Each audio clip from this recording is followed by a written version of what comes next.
Hi everyone and welcome back.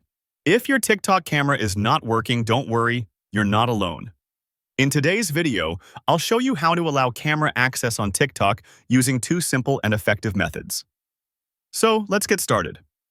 Method 1. Allow camera permission from Settings first.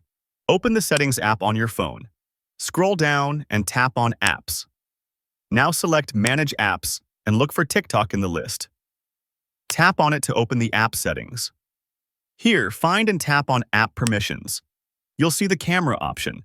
If it's not allowed, tap on it and select Allow. Once that's done, go back and open TikTok again. You should see that the camera is now working properly. Method 2. Clear TikTok cache. If the camera still doesn't work, try this method. Tap and hold the TikTok app icon on your home screen. From the pop-up menu, tap on the Info icon. Now tap on Clear Data, then select Clear Cache. This will remove temporary files without deleting your account.